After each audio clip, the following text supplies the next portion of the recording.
Kaveri corner मदयो पवित्रे समागमे सा जनता रणाए सदैव मांधा त्रिपुरे वसंतम ओमकारमीशम शिवमे कमिड़े।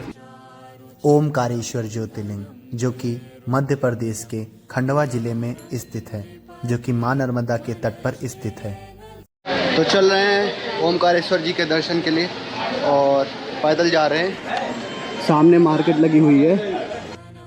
पूरे 12-12 ज्योतिर्लिंगों में ओमकारेश्वर ही मात्र ऐसा ज्योतिर्लिंग है जिसके दर्शन के पश्चात कोई महानदी के दर्शन प्राप्त होते हैं, जिसको तट को छूकर कोई महानदी बहती है। ओमकारेश्वर ज्योतिर्लिंग जो कि 12 ज्योतिर्लिंगों में चौथा ज्योतिर्लिंग माना जाता है। तो फिलहाल के लिए लाइन में लग चुके हैं और लगभग उम्मीद है कि 2-2.5 घंटे लगने वाले हैं दर्शन के लिए। और सामने श्री ओमकारेश्वर ज्योतिर्लिंग। अनुमान इस ज्योतिर्लिंग में आपको 2 से 2.5 घंटे आराम से दर्शन के लिए लग जाते हैं। इंदौर से 60 किलोमीटर की दूरी पर स्थित ओमकारेश्वर ज्योतिर्लिंग के दर्शन करने के लिए अगर आप प्लान बना रहे हैं तो इस वीडियो को पूरा अंत तक जरूर देखें।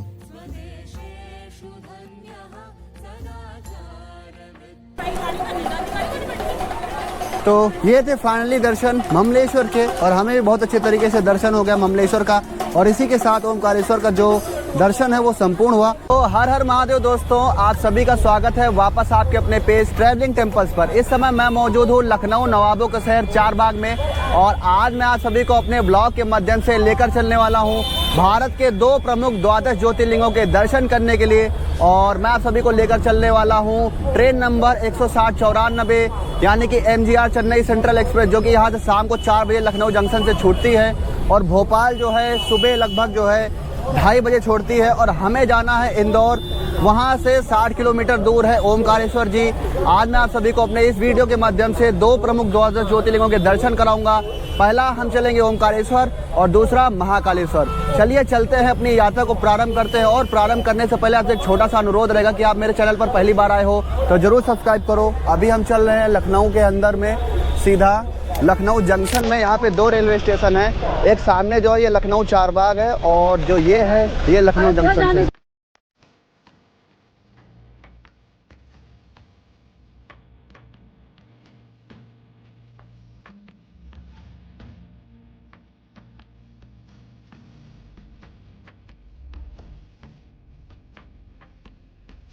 तो दोस्तों इस ट्रेन से मैं चल रहा हूँ भोपाल तक के लिए, जो कि इसका समय भोपाल का छोड़ने का है रात में 2:30 बजे, और वहाँ से मैं ट्रेन चेंज करूँगा इंदौर के लिए और चलने वाला हूँ महाकाल और ओमकारेश्वर के दर्शन करने के लिए। अभी मैं ट्रेन में सफ़र कर रहा हूँ वो MGR चेन्नई सेंट्रल 160-94 जिसका ट्रेन नंबर है। लखनऊ से छूटती है चेन्नई के लिए और मुझे उतरना है भोपाल उतर के अपना ट्रेन बदल के हम चलेंगे इंदौर, और इंदौर से मात्र 70 किलोमीटर दूर है ओमकारेश्वर ज्योतिर्लिंग।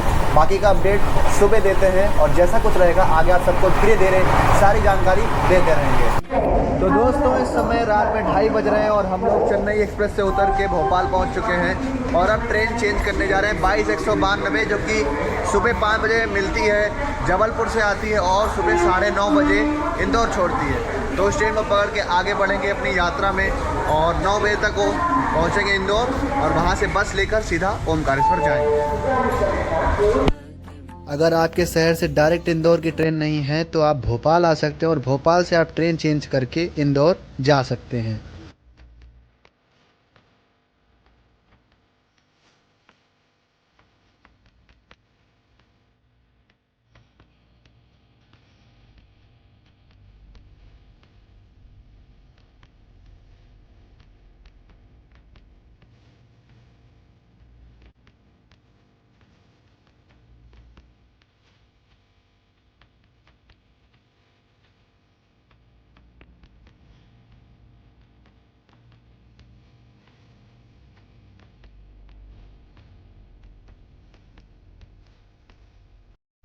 तो ट्रेन नंबर 22-192 पकड़ के मैं सुबह 9 बजे पहुंच चुका हूं इंदौर जंक्शन। बिल्कुल राइट टाइम ट्रेन छोड़ दी है, लगभग 17 मिनट पहले ही छोड़ दी है। और अब हम चल रहे हैं इंदौर जंक्शन से बाहर और देखते हैं कि हमें सरवटे बस स्टैंड के लिए क्या मिलता है। और अभी सुबह सुबह का माहौल है और जितनी जल्दी हो सके हम ओमकारेश्वर ज्योतिर्लिंग पहुँचेंगे। सारा कुछ अपडेट देने वाले हैं इस वीडियो में, तो वीडियो में अंत तक बने रहें। और कैसा लग रहा है इस वाली यात्रा में? बढ़िया लग रहा है, सही लग रहा है। चलिए आगे बढ़ते हैं और देखते हैं कि सरवटे बस स्टैंड के लिए क्या मिलता है। तो मेरे पीछे इंदौर जंक्शन आप देख सकते हो, मैं पहुंच चुका हूं और ओमकारेश्वर ज्योतिर्लिंग का सबसे नज़दीकी रेलवे स्टेशन इंदौर जंक्शन है। आपके यहाँ से सभी बड़े प्रमुख शहरों से यहाँ तक ट्रेनें देखने को मिल जाती हैं। अभी बज रहे हैं सुबह 9 और इंदौर जंक्शन हम पहुँचे हैं और 22-192 ट्रेन पकड़ के अब हम चलने वाले हैं यहाँ से सरवटे बस स्टैंड, जहाँ से हमको बस मिलेगी ओमकारेश्वर की। यहाँ से ओमकारेश्वर की दूरी लगभग 70 किलोमीटर है और देखते हैं कि हमें बस कैसा मिलती है, उसका प्राइस क्या रहने वाला है, सारी जानकारी देने वाला हूँ। और ये आपका इंदौर रेलवे स्टेशन है। इंदौर रेलवे स्टेशन के बिल्कुल ठीक बाहर चलना है और सरवटे बस स्टैंड के लिए पूछना है, देखते हैं क्या मिलता है। अगर आपके यहाँ से डायरेक्ट इंदौर की ट्रेन नहीं है आपके शहर से, तो आप खंडवा आ सकते हैं और खंडवा से आप ट्रेन से और बस से दोनों से आप जो है ओमकारेश्वर तक पहुँच सकते हैं। खंडवा जंक्शन से अगर आपको ट्रेन से यात्रा करनी है तो आप सनवाड़ आ सकते हैं। सनवाड़ के लिए 2 ट्रेनें चलती हैं नियमित रूप से खंडवा से। अगर आपको बस की यात्रा कम करनी है तो सनवाड़ उतर के आप 13.5 किलोमीटर ऑटो रिक्शा से पहुंच सकते हैं ओमकारेश्वर। इंदौर रेलवे स्टेशन के बाहर निकलते ही आपको आराम से सरवटे बस स्टैंड आप वॉक करके भी जा सकते हो। Sarwate bus stand Indore junction से मात्र 400 मीटर की दूरी पर स्थित है। इंदौर के सरवटे बस स्टैंड से आपको प्रति घंटे के हिसाब से आपको ओमकारेश्वर की बस देखने को मिल जाती है, जिसका फेयर एक व्यक्ति का 140 रुपये पड़ता है। हमें भी मिल चुकी थी बस ओमकारेश्वर की। सरवटे बस स्टैंड से ओमकारेश्वर ज्योतिर्लिंग तक के जाने के लिए आपको बस हर 1 घंटे पर देखने को मिल जाती है। इंदौर पहुंच के आपको अगर ओमकारेश्वर जाना है तो सरवटे बस स्टैंड से आपको हर 1 घंटे पर बस मिल जाती है और जो बस की क्वालिटी थी वो ठीक ठाक थी। और लगभग ओमकारेश्वर इंदौर से 70 किलोमीटर दूर है और हमको लगभग इंदौर पहुँचने में 4 घंटे लग गए। एक व्यक्ति का 140 रुपये लगता है इंदौर से ओमकारेश्वर ज्योतिर्लिंग पहुंचने में। इंदौर से ओमकारेश्वर जी तक का जो सफ़र है, उस रोड का कंडीशन का जो हाल है वो बेहद ही ख़राब है। इंदौर से ओमकारेश्वर जी तक का पहुंचने में आपको लगभग 4 से 4.5 घंटे लग जाते हैं। ऐसा इसके लिए क्योंकि सिंगल रोड होने के कारण से और काफ़ी ट्रैफिक जाम होने के कारण से आपको ओमकारेश्वर पहुंचने में काफ़ी लंबा समय लग जाता है। रास्ते में आपको पहाड़ देखने को मिलते हैं और जंगल से होते हुए आप सीधा ओमकारेश्वर जी पहुंचते हो। तो 4 घंटे लग गए पहुंचने में इंदौर से, मतलब जो है ओमकारेश्वर। और अब यहाँ से रिक्शा लेकर जा रहे हैं नर्मदा घाट तक, जो कि यहाँ से 1 किलोमीटर दूर है। तो रिक्शा ले लिए हैं और रिक्शा वाला लगभग 20 रुपये चार्ज करता है। बस स्टैंड से हालत ख़राब हो चुकी है। 4 घंटे लग गए हमको इंदौर से निकल के ओमकारेश्वर पहुंचने में बस से, जिसका किराया 140 रुपये लगा और अभी पहुंचे हैं। आप देखते हैं दर्शन कितने समय लगता है। क्या भाई क्या हाल है? बहुत नींद आ रही है। तो अभी जस्ट उतरे ही हैं। अब आप ओमकारेश्वर ज्योतिर्लिंग की शुरुआत मां नर्मदा में स्नान करके आप अपनी यात्रा को प्रारंभ कर सकते हो। सबसे पहले आप नर्मदा घाट पर आकर नर्मदा जी में स्नान कर लें। कावेरी कानर मदयो पवित्रे समागमे सा जनता रडाए सदैव माधा त्रिपुरे वसंतम ओमकारमीशम शिवमे कमिडे। तो इस समय जो आप मेरे पीछे दर्शन कर पा रहे हैं, ये 12 ज्योतिर्लिंगों में से एक श्री ओमकारेश्वर ज्योतिर्लिंग है, जो कि नर्मदा नदी के तट पर स्थित है, जो कि खंडवा जिले में स्थित है मध्य प्रदेश में। और मध्य प्रदेश में 2 ज्योतिर्लिंग है, एक महाकालेश्वर और एक मेरे पीछे आप जो देख पा रहे हैं ये ओमकारेश्वर। ओमकारेश्वर ज्योतिर्लिंग के दर्शन आज जीवन में 5वीं बार दर्शन प्राप्त हो पा रहे हैं। कहें ओम नमः पार्वती पते हर हर महादेव। तो फिलहाल के लिए हम लोग चल रहे हैं स्नान करके अब ओमकारेश्वर जी के दर्शन करने के लिए। और हम लोगों ने यहाँ पर जो है जल ले लिया है और चल रहे हैं, दर्शन करेंगे। ये हमारे साथ में एक व्यक्ति जुड़े हैं, जो कि इनका नाम अमित मिश्रा, जो कि कल्याण के रहने वाले, वैसे मूल निवासी ये जौनपुर के हैं। और अब चल रहे हैं हम लोग दर्शन करने श्री ओमकारेश्वर ज्योतिर्लिंग के। और आप देखते हैं यहाँ पे काफ़ी सारी दुकानें बनी हुई है, जहाँ पे आप अपना फूल माला वगैरह सब कुछ ले सकते हो। और सामने आपको दर्शन हो पा रहे हैं श्री ओमकारेश्वर ज्योतिर्लिंग के। हर हर महादेव। कहाँ मां नर्मदा के घाट पर आपको फूलों की दुकान और आपको मिठाइयों की दुकान देखने को मिल जाती है। जहां पर आप चाहें तो यहाँ पर भी आप अपना सामान जमा कर सकते हैं। अगर आपको यहाँ पर नहीं जमा करना है तो मंदिर के पास में स्थित काफ़ी सारी दुकानें बनी हुई हैं, आप मंदिर के पास में जाकर भी जमा कर सकते हो।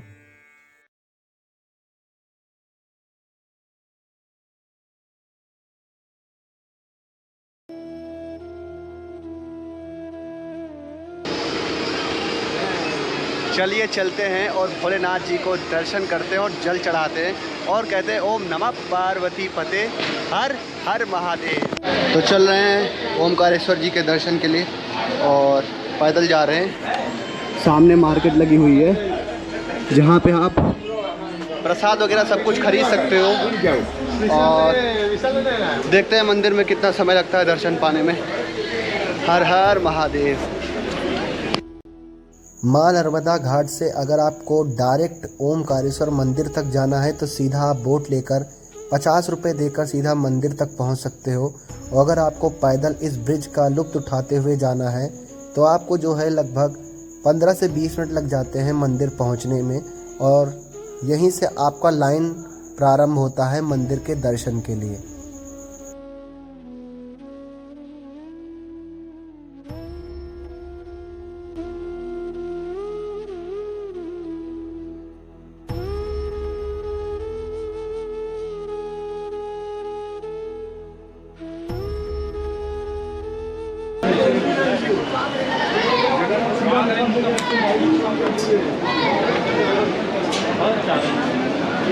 तो फिलहाल के लिए लाइन में लग चुके हैं और लगभग उम्मीद है कि 2-2.5 घंटे लगने वाले हैं दर्शन के लिए। और लाइन काफ़ी लंबी लग चुकी है ओमकारेश्वर जी में। क्यों भाई? बहुत लंबी लाइन लग चुकी है। और हम लोगों ने सारा सामान जहाँ पे हमने प्रसाद लिया था वहीं पर सारा सामान जमा कर दिया है। केवल 100 रुपये में मतलब जो हम लोगों ने जल भी ले लिया है और प्रसाद भी ले लिया है। और अब हम चल रहे हैं नॉर्मल दर्शन करने के लिए। अगर आपको शीघ्र दर्शन करना है तो 300 रुपये की पर्ची कटती है जिसमें आपको 20 मिनट में दर्शन हो जाते हैं। लेकिन हम बाबा की शरण में आए हैं तो पूरी तरीके से कतार में लग कर जय घोष करके नारा लगाकर बाबा का फिर दर्शन करेंगे। क्यों भाई? सही बात है। सही है, सही है। तो चलिए आगे बढ़ते हैं भोलेनाथ का नाम लेकर। ओम नमः पार्वती पते हर हर महादेव। तो फिलहाल के लिए हम मंदिर के प्रांगण के बिल्कुल निकट हैं और जो सामने आप गोपुरम देख पा रहे हैं जिसके सामने मेरा ये जल है।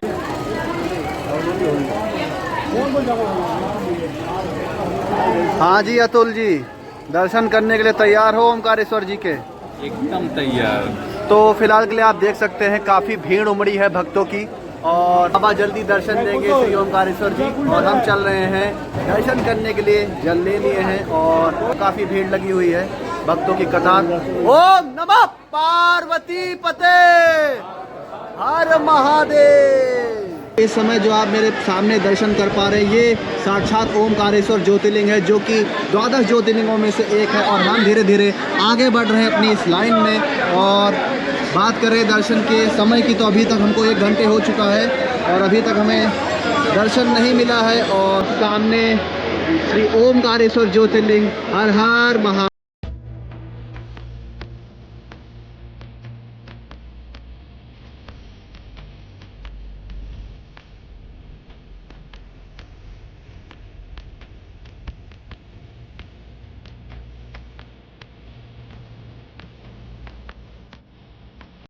जैसे जैसे हम भगवान शिव के करीब होते जा रहे थे वैसे वैसे मन में उत्सुकता और तेज बढ़ रही थी कि कब भगवान जी के दर्शन होंगे। और काफ़ी भक्तों का जन सैलाब उमड़ा था भगवान श्री ओमकारेश्वर जी के दर्शन के लिए।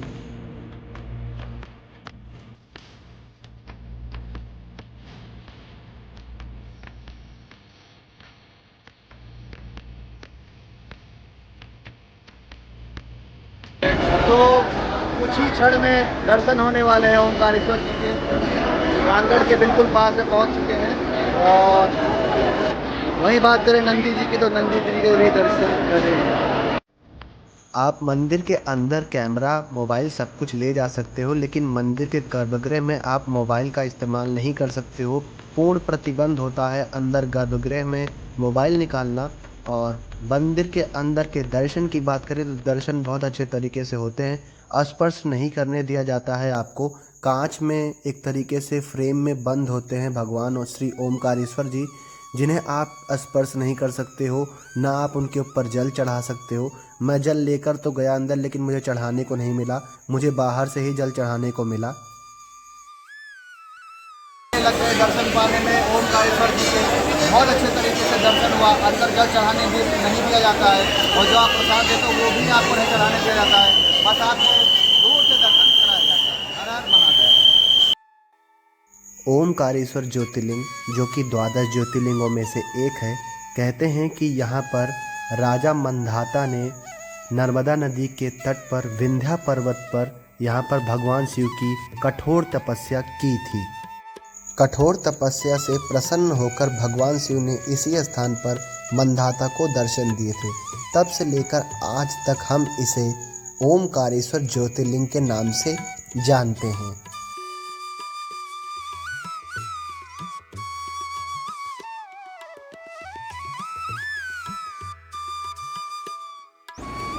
कावेरी कानर मदयो पवित्रे समागमे सा जनता रणाये सदैव मांधा त्रिपुरे वसंतम ओमकारमीशम शिवमे कमिरे। तो मेरे इस समय पीछे जो आप लोग दरबार देख पा रहे हैं, ये ओमकारेश्वर ज्योतिर्लिंग है, जो कि 12 ज्योतिर्लिंगों में से एक है। यह ज्योतिर्लिंग खंडवा जिले में स्थित मध्य प्रदेश में स्थित है। मध्य प्रदेश में 2 ज्योतिर्लिंग है, एक महाकालेश्वर और दूसरा जो मेरे पीछे देख पा रहे हैं ओमकारेश्वर। हमें आज ओमकारेश्वर जी के दर्शन बहुत अच्छे तरीके से प्राप्त हुए। यहाँ पर 2 व्यवस्थाएं चलती हैं। अगर आपको निःशुल्क में दर्शन करना है तो आपको 2 से 2.5-3 घंटे लग जाते हैं। वहीं अगर आपको जो है शीघ्र दर्शन करने हैं तो यहाँ पे आपको 300 रुपये की पर्ची कटानी होती है, उसमें आपको आराम से 20 मिनट के अंदर दर्शन हो जाते हैं। वहीं बात करें कि अगर आप यहाँ पर जल चढ़ाना चाहते हैं तो मंदिर के प्रांगण में आप जब जाएंगे तो प्रांगण के अंदर यानी कि बाहर गर्भगृह से पहले आपको जो है जल चढ़ा देना पड़ता है, अंदर चढ़ाने नहीं दिया जाता है, ना आपको प्रसाद चढ़ाने दिया जाता है, क्योंकि मंदिर का जो अंदर गर्भगृह है उसमें कांच लगाया गया है। आपको बस दर्शन झांकी दर्शन जैसा होता है उसी प्रकार से आपको ओमकारेश्वर जी में दर्शन होते हैं। और एक और खास विशेषता है कि यहाँ पर जब भी आएँ तो ओमकारेश्वर के साथ साथ आप ममलेश्वर ज्योतिर्लिंग के दर्शन करें, तभी आपकी ओमकारेश्वर की यात्रा जो है वो पूर्ण मानी जाती है। और जहाँ पर मैं समय बैठा हूँ यहीं पर आकर आप स्नान कर सकते हैं। आप चाहें तो यहाँ पर फेरी लेकर उस पार भी जा सकते हैं, और वही अगर आप पैदल जाना चाहते हैं तो 22 फुट आप जो है पैदल भी जा सकते हैं। बाकी कहेंगे ओम नमः पार्वती पते हर हर महादेव।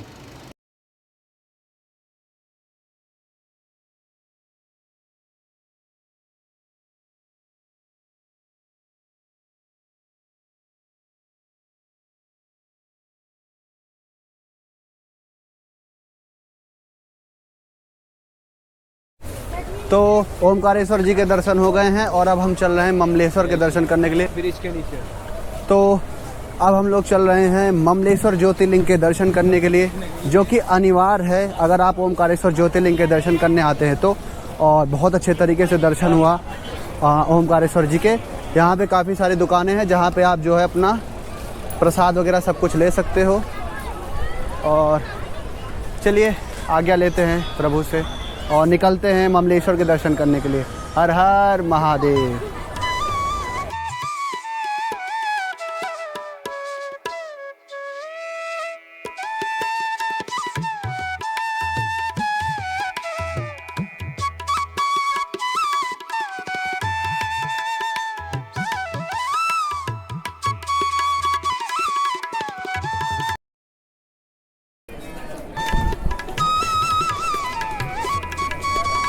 तो हम फाइनली पहुंच चुके हैं ममलेश्वर ज्योतिर्लिंग के दर्शन करने के लिए, जो कि अगर आप महाकाल और ओमकारेश्वर करने आते हो तो ये मस्ट है आपको दर्शन करना। और सामने श्री ममलेश्वर ज्योतिर्लिंग के दर्शन हो रहे हैं। ओम नमः पार्वती पते हर हर महादेव।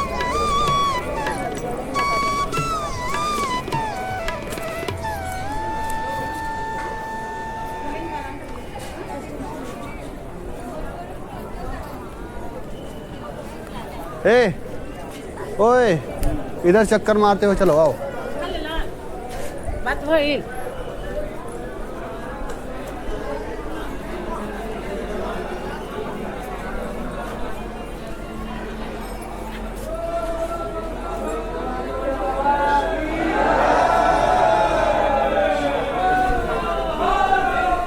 अतुल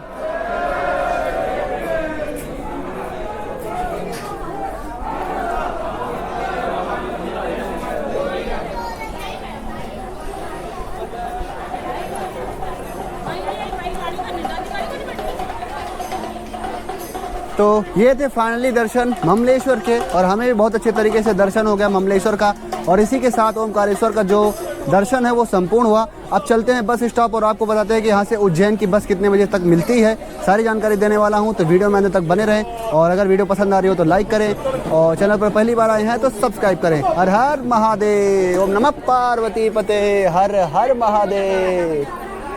चलो, तो इस समय मैं पहुंच चुका हूं ओमकारेश्वर बस स्टॉप पे, और यहाँ पे देखिए पीछे एसी बस लग चुकी है जो कि डायरेक्ट उज्जैन जा रही है, जिसका एक व्यक्ति का फेयर 250 रुपये है, और ये हमको रात में 9:30 बजे छोड़ देगी। डेली प्रतिदिन शाम को 5 बजे ओमकारेश्वर बस स्टॉप से निकलती है, और रात में 9:30 बजे ये आपको उज्जैन महाकाल छोड़ देती है। तो चलिए चलते हैं, महाकाल के दर्शन करते हैं, रात में पहुँचते हैं और देखते हैं कि वहाँ पर हमारा स्टे कहाँ पर होने वाला है। आज हम वहाँ पर रुकेंगे, और फिलहाल के लिए ये बस स्टॉप है ओमकारेश्वर का, और अब हम चल रहे हैं यहाँ से सीधा महाकाल। तो फिलहाल के लिए लगभग 5.5 घंटे का सफ़र तय करके ओमकारेश्वर से हम पहुँच चुके हैं उज्जैन महाकाल। और बस का एक्सपीरियंस की बात करें तो 250 रुपये में काफ़ी बढ़िया एक्सपीरियंस था, कोई दिक्कत नहीं हुई, और यहाँ तक आने में किसी प्रकार का कोई दिक्कत नहीं रही, आराम से हम आ गए। और लगभग 5.5 घंटे आपको ओमकारेश्वर से रात में आने में बस से आराम से लग जाता है। तो मेक श्योर कि आप अपना टाइम लेकर चलें। और अब तो मंदिर जो है बंद हो चुका होगा, क्योंकि अभी 10 बज गए हैं, और सायन आरती के लिए जो अंदर जा चुके हैं उनको दर्शन मिलेगा, जो नहीं गए वो कल सुबह का इंतज़ार करेंगे।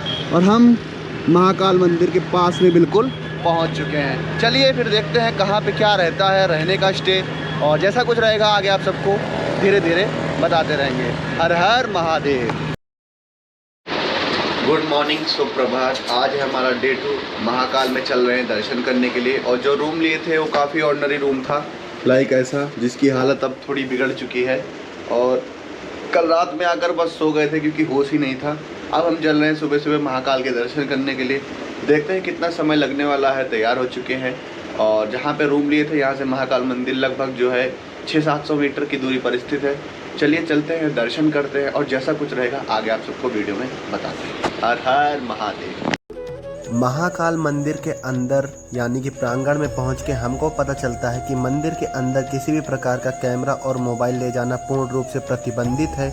महाकाल मंदिर के पास में ही निःशुल्क लॉकर में आप अपना मोबाइल वगैरह जमा करा सकते हो, और यहाँ पर पूरा स्ट्रिक्टली जो है आपको अंदर मोबाइल नहीं ले जाने दिया जाता है, इसीलिए अंदर कुछ भी शूट नहीं कर पाए हम। बाहर से आपको महाकाल के दर्शन करा रहे हैं, दर्शन कीजिए। तो दोस्तों, महाकाल जी के दर्शन प्राप्त हो चुके हैं, और अंदर मोबाइल ले जाना प्रतिबंधित है, और सामने बाबा महाकाल के दर्शन हो पा रहे हैं। कॉरिडोर में ही सारा आपका सब कुछ जमा हो जाता है, मोबाइल, कैमरा, सब कुछ, और अंदर आप मोबाइल नहीं ले जा सकते हो, ना कैमरा ले जा सकते हो, ना इस्तेमाल कर सकते हो। तो इसलिए अंदर की कुछ भी चीज़ें कैप्चर नहीं हो पाई। वहीं बात करें यहाँ पर जमा होने की प्रोसीजर, तो जहाँ से आप लाइन लगाते हो वहीं पर सब कुछ जमा हो जाता है। और अब हम चल रहे हैं हरसिद्धि माता के दर्शन करने के लिए। इस वीडियो में ज़्यादा कुछ बता नहीं पाऊँगा क्योंकि अंदर से कुछ हमें शूट नहीं करने दिया गया, लेकिन फिर भी ठीक है, जल्दी दर्शन बहुत जल्दी हो गए। लेकिन अरे थोड़ा पास था। तो महाकाल के दर्शन अच्छे से हो चुके हैं, और जो मेरे पीछे आप बिल्डिंग देख पा रहे हैं, यहाँ पे सारा मोबाइल वगैरह, आपका बैग वगैरह सब कुछ जमा हो जाता है, फ्री में जमा होता है, तो किसी प्रकार का चार्ज और शुल्क नहीं लगता है। और इस समय मैं महाकाल लोक में घूम रहा हूँ, जो कि यहाँ का कॉरिडोर बना हुआ है। अंदर मोबाइल ले ही नहीं जाने दिया गया। बाकी दर्शन बहुत अच्छे से दूर से दर्शन हुए। गणेश मंडपम से दर्शन होता है। 250 रुपये की पर्ची ले सकते हो अगर आपको लाइन में नहीं लगना है, कतार में नहीं लगना है तो, वरना आपको जनरली लगभग आपको आधे घंटे में दर्शन हो जाते हैं। तो फिलहाल के लिए ऐसा रहा कुछ हिसाब किताब महाकाल का। और अब चलते हैं सीधा हरसिद्धि माता के दर्शन करने के लिए, जो कि 51 शक्तिपीठों में से एक है, और वहाँ से आपको लाइव दृश्य दिखाते हैं। बाकी कुछ ऐसा है कॉरिडोर का सिस्टम। अगर आप उज्जैन आ रहे हैं तो महाकाल आने के बाद में, महाकाल के दर्शन करने के बाद में यहाँ पर 2 शक्तिपीठ है। एक माँ हरसिद्धि जो कि आप सामने देख सकते हो, जो कि महाकाल मंदिर से केवल 300 मीटर की दूरी पर स्थित है, और दूसरा गढ़कालिका शक्तिपीठ। तो रिक्शा वाला उज्जैन महाकाल से काल भैरव तक के लिए लगभग 100 रुपये चार्ज करता है। आप रिजर्व करके भी आ सकते हो, 100 रुपये चार्ज लग जाएगा। और अब हम चल रहे हैं दर्शन करने के लिए काल भैरव जी के। और यहाँ पर आते हैं तो शुरुआत में ही आपको सब कुछ यहाँ पर प्रसाद वगैरह देखने को मिल जाता है। और यहाँ पर प्रसाद सामग्री आप आराम से लेकर बाबा के दर्शन करने के लिए जा सकते हो। तो चलिए चलते हैं काल भैरव जी के दर्शन करते हैं और दिखाते हैं आपको वहाँ मोबाइल अलाउ है कि नहीं है। जैसा कुछ रहेगा आगे आप सबको वीडियो में पता चलता रहेगा।